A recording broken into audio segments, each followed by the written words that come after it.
ओम शांति। आज 27 मई 2024 के बाबा के अनमोल मधुर महावाक्य सुनेंगे।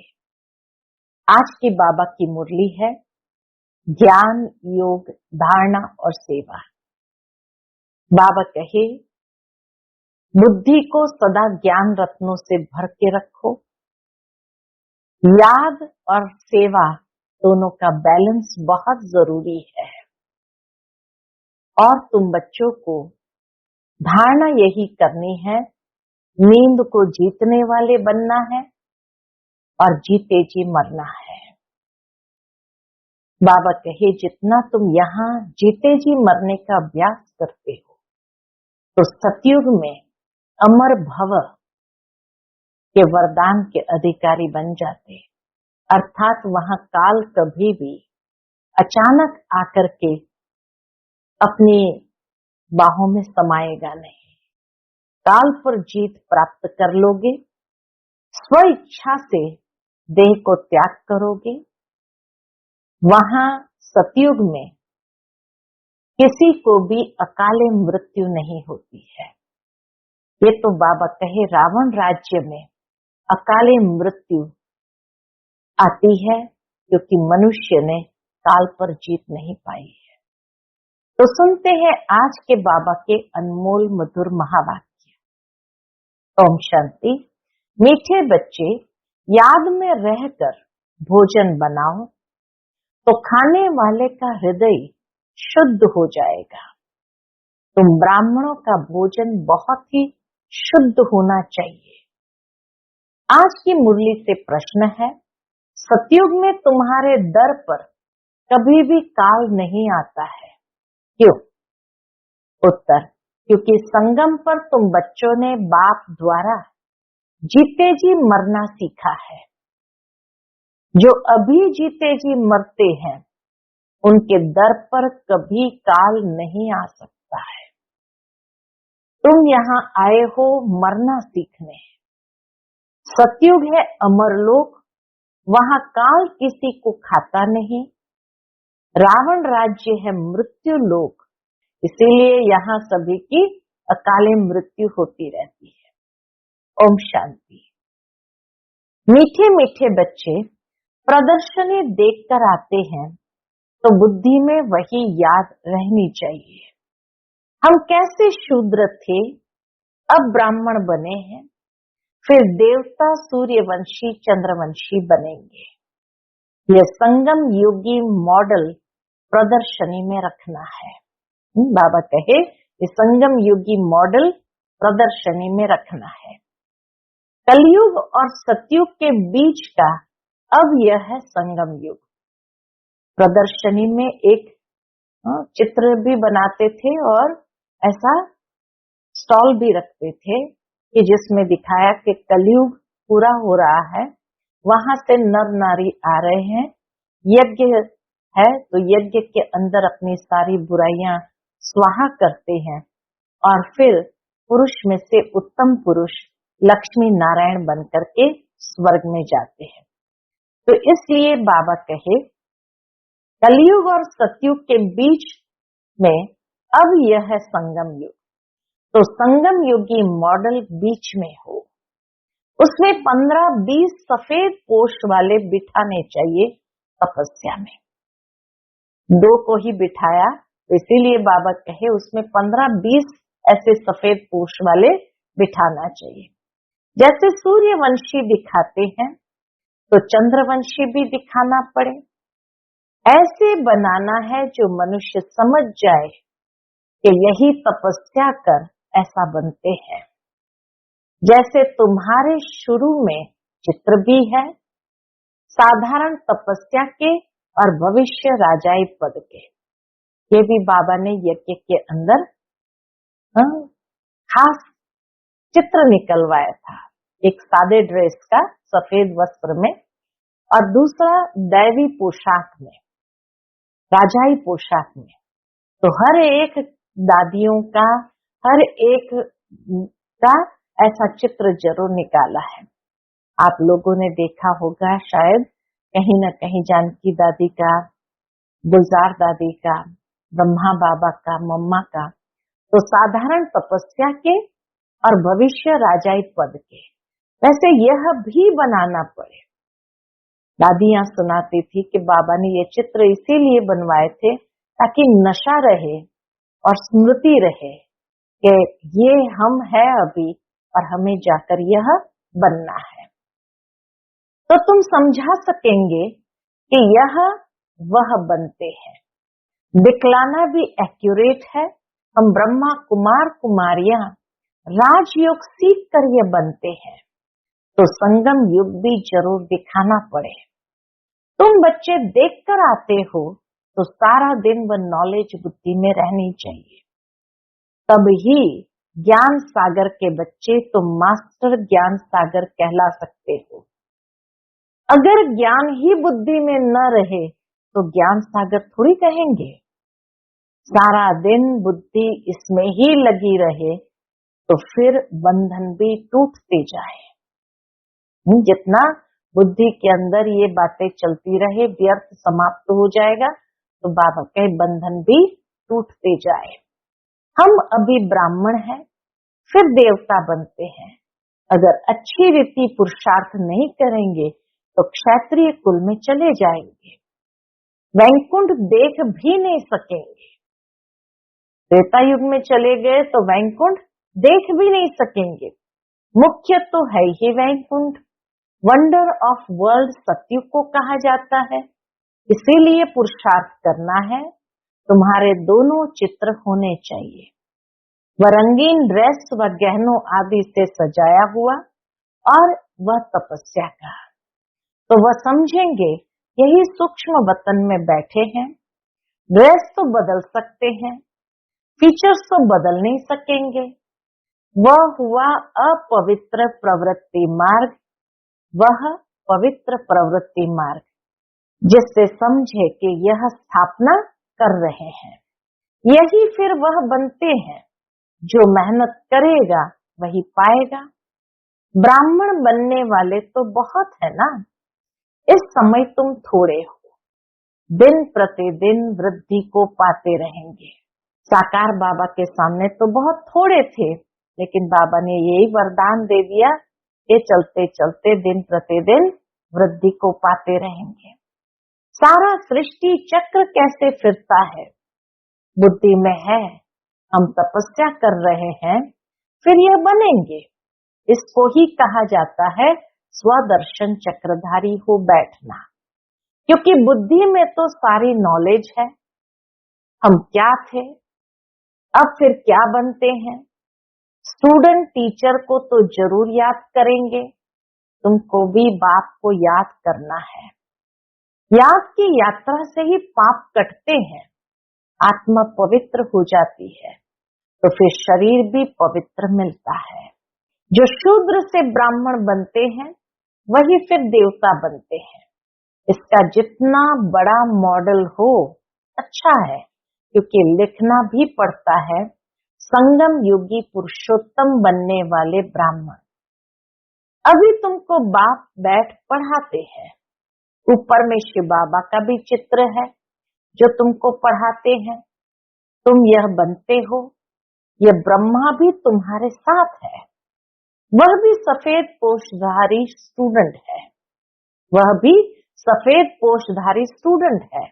मनुष्य तो राम राज्य को भी नहीं मानते हैं। गायन भी है राम राजा राम प्रजा। सतयुग में तो धर्म का राज्य है ही, बाकी त्रेता में क्षत्रियों की ग्लानि कर दी है, सूर्यवंशी की ग्लानि नहीं की है।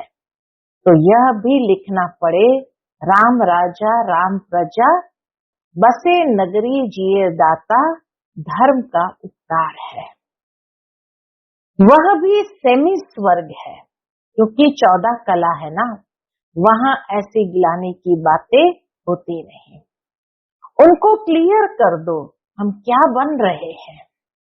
हम ही अपने लिए स्वराज्य स्थापन कर रहे हैं। विश्व में शांति का एक स्वराज्य जो मांगते हैं, विश्व में शांति का एक स्वराज्य जो सब मांगते हैं, वह हम स्थापन कर रहे हैं। बाबा प्रदर्शनी आदि देखते हैं तो ख्यालात चलते रहते हैं।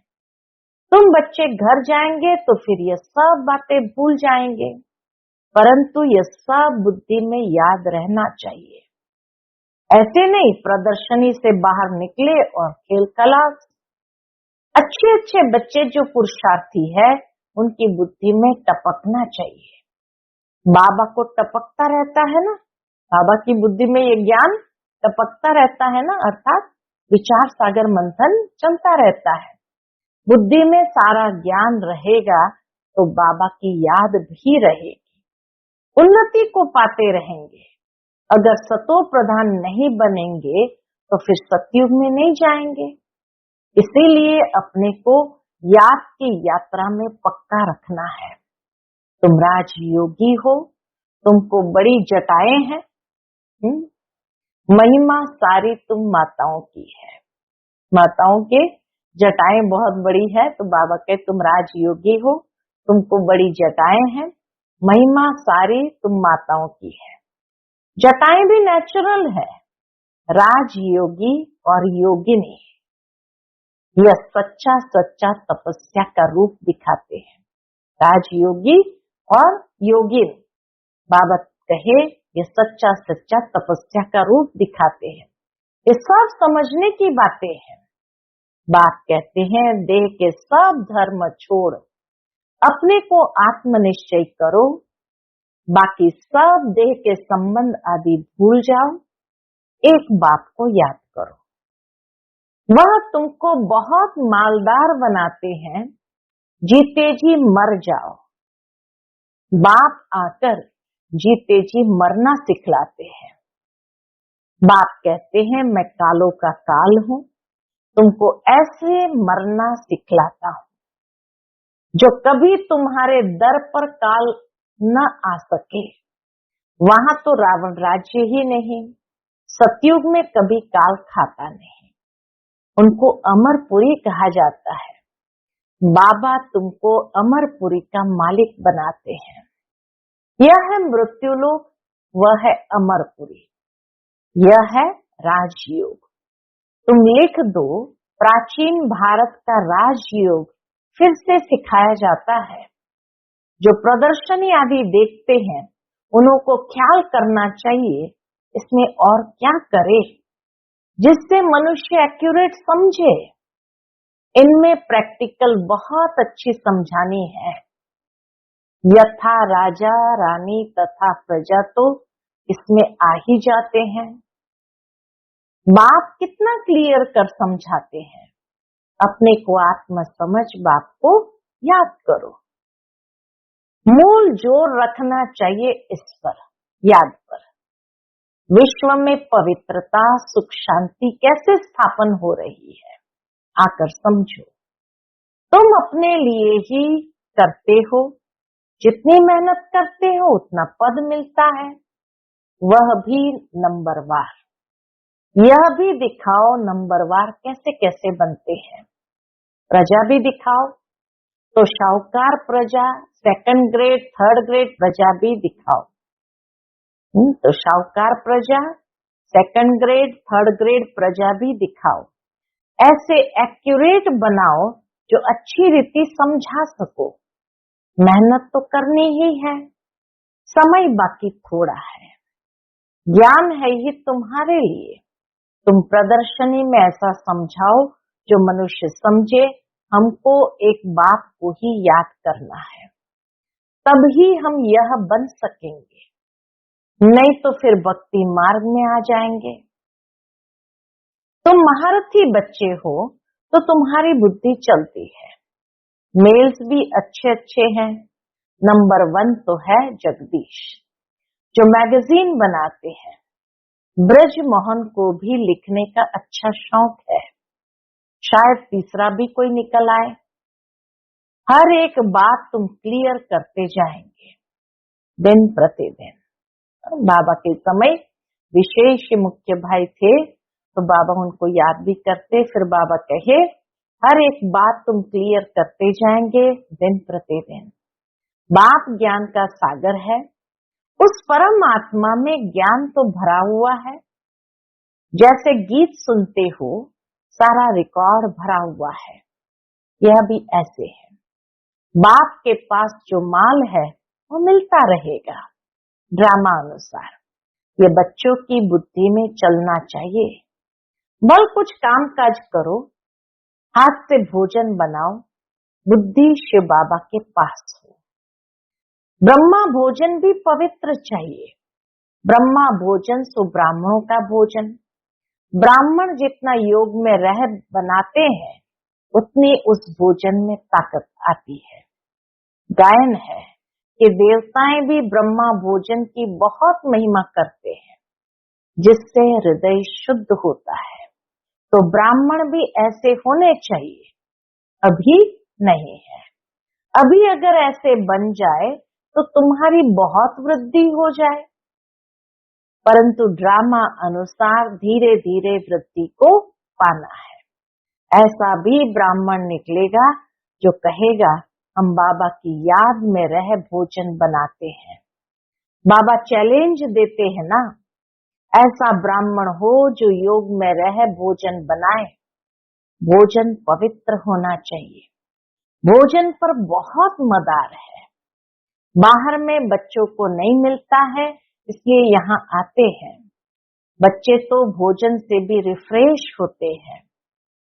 योग वाले फिर ज्ञानी भी होते हैं, इसलिए उन्हों को सर्विस पर भी भेज देते हैं। बहुत हो जाएंगे तो फिर यहाँ भी ऐसे ब्राह्मणों को रख देंगे। मधुबन में भी ऐसे ब्राह्मणों को रख देंगे। नहीं तो महारथियों में से भोजन पर भी होने चाहिए। नहीं तो बाबा कहे महारथियों में से भोजन पर होने चाहिए, जो योग युक्त खाना बने।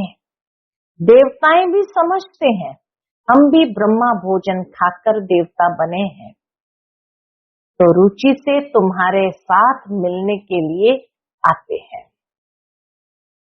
कैसे तुमसे मिलते हैं यह भी ड्रामा में युक्ति है। पहले पहले संदेशिया जब वतन में जाती थी तो वहां बाबा उन्हें साक्षात्कार कराते कि सभी देवताएं भी वहां पहुंचे हैं, और जो भोग लेके जाते थे तो उस भोग के लिए वो तरसते थे और बाबा उन्हें वो भोग स्वीकार कराते थे। तो बाबा कहे कैसे तुमसे मिलते हैं यह भी ड्रामा में युक्ति है। सूक्ष्म वतन में वह और यह मिलते हैं। सूक्ष्म वतन में और यह, वह और यह मिलते हैं। यह भी वंडरफुल साक्षात्कार है। वंडरफुल नॉलेज है ना, तो साक्षात्कार भी वंडरफुल है अर्थ सहित। भक्ति मार्ग में साक्षात्कार तो बहुत मेहनत से होते हैं। नौदा भक्ति करते हैं सिर्फ दीदार के लिए। समझते हैं दीदार होगा तो हम मुक्त हो जाएंगे। उनको यह थोड़ी पता है कि यह इस पढ़ाई से ऐसे बने हैं। ये सूर्यवंशी चंद्रवंशी इस पढ़ाई से बने हैं। बाकी जो इतने अनेक चित्र बनाए हैं ऐसे तो कुछ भी है नहीं। ये सब भक्ति मार्ग का विस्तार है। बड़ी भारी कारोबार है। अब ज्ञान और भक्ति का राज तुम समझ सकते हो। ये बाप ही बैठ समझाते हैं। वह है स्पिरिचुअल फादर, वही ज्ञान का सागर है। कल्प कल्प पुरानी दुनिया को नई दुनिया बनाना, राजयोग सिखाना बाप का ही काम है, परंतु सिर्फ गीता में नाम बदली कर दिया है। बाप समझाते हैं यह भी कल्प कल्प का खेल है। हम घर से यहाँ आते हैं पार्ट बजाने। झाड़ के तरफ भी बुद्धि चलनी चाहिए। कैसे किसको समझाया जाए। हमको कहते हैं क्या हम स्वर्ग में नहीं आएंगे। बोलो तुम्हारा धर्म स्थापक तो स्वर्ग में आता ही नहीं। वह जब स्वर्ग में आए तब तुम भी आओ। हर एक धर्म का अपने अपने समय पर पार्ट है। ये वैरायटी धर्मों का नाटक बना हुआ है। बना बनाया खेल है। इसमें कुछ भी कहने की दरकार ही नहीं रहती। मुख्य धर्म दिखाए गए हैं, यह तो बच्चे जानते हैं। ये चित्र आदि भी कोई नए नहीं है। कल्प कल्प ऐसे हूबहू चलते आएंगे। विघ्न भी अनेक प्रकार के पड़ते हैं, मारपीट आदि के भी विघ्न पड़ते हैं ना। बच्चों को कितना युक्ति से समझाया जाता है। बोलो भगवान वाच है ना, काम महाशत्रु है। अभी तो ये कलयुगी दुनिया विनाश होनी है, देवता धर्म स्थापन हो रहा है। इसलिए बाप कहते बच्चे तुम पवित्र बनो, काम को जीतो, इस पर ही झगड़ा होता है। तुम बड़ों बड़ों को समझाते हो, गवर्नर का नाम सुन सब चले आएंगे, इसलिए युक्ति रची जाती है। हो सकता है उनमें से कोई अच्छी रीति समझ जाए, बड़ों का नाम सुन ढेर आ जाएंगे। हो सकता है कोई बड़ा भी आ जाए, है तो बहुत मुश्किल। बाबा कितना लिखते हैं बच्चे, जिससे उद्घाटन कराओ उनको पहले समझाओ जरूर कि ऐसे मनुष्य से देवता बन सकते हैं, विश्व में शांति हो सकती है। स्वर्ग में ही विश्व में शांति और सुख था। ऐसे ऐसे भाषण करो और अखबार में पढ़े तो फिर तुम्हारे पास इतने ढेर आने लग जाएंगे जो तुमको नींद भी करने नहीं देंगे। नींद फिटानी पड़े। सर्विस से योग से बल भी आता है, सर्विस से योग से भी बल आता है, क्योंकि तुम्हारी कमाई होती है। कमाई करने वाले को कभी उबासी नहीं आती है, झुटका नहीं आएगा। कमाई से पेट भर गया फिर नींद नहीं आती। जैसे रेगुलर हो जाते हैं, तुम भी बहुत भारी कमाई करते हो। उबासी देवाला निकालने वाले खाते हैं। जो अच्छी रीति समझते हैं, याद में रहते हैं, उनको उबासी नहीं आएंगी। अगर मित्र संबंधी आदि याद आते हैं तो उबासी आती रहेगी। ये निशानियां हैं। स्वर्ग में तुमको उबासी आदि कभी आएगी नहीं। बाप का वर्षा पा लिया तो वहां सोना उठना बैठना कायदे से चलता है।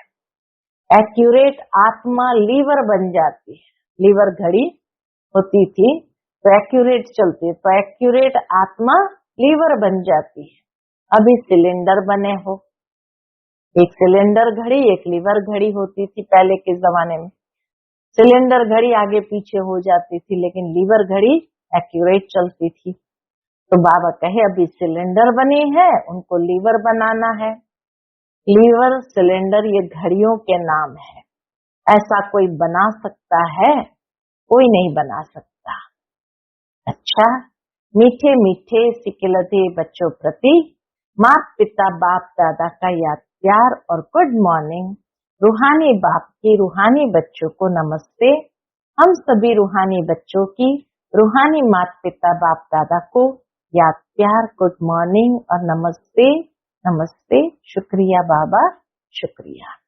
आज की मुरली से धारणा के लिए मुख्य सार है। पहली पॉइंट, बंधन मुक्त बनने व अपनी उन्नति करने के लिए बुद्धि ज्ञान से सदा भरपूर रखनी है। मास्टर ज्ञान सागर बन स्वदर्शन चक्रधारी होकर याद में बैठना है। दूसरी पॉइंट, नींद को जीतने वाले बन याद और सेवा का बल जमा करना है। कमाई में कभी सुस्ती नहीं करनी है, झुटका नहीं खाना है। आज का बाप दादा का मधुर वरदान हम बच्चों के प्रति है, विश्व में ईश्वरीय परिवार के स्नेह का बीज बोने वाले विश्व सेवाधारी भव। विश्व में ईश्वरीय परिवार के स्नेह का बीज बोने वाले विश्व सेवाधारी भव। आप विश्व सेवाधारी बच्चे विश्व में ईश्वरीय परिवार के स्नेह का बीज बो रहे हो। चाहे कोई नास्तिक हो या आस्तिक, सबको अलौकिक व ईश्वरीय स्नेह की, निस्वार्थ स्नेह की अनुभूति कराना ही बीज बोना है। यह बीज सहयोगी बनने का वृक्ष स्वतः ही पैदा करता है। यह बीज सहयोगी बनने का वृक्ष स्वतः ही पैदा करता है।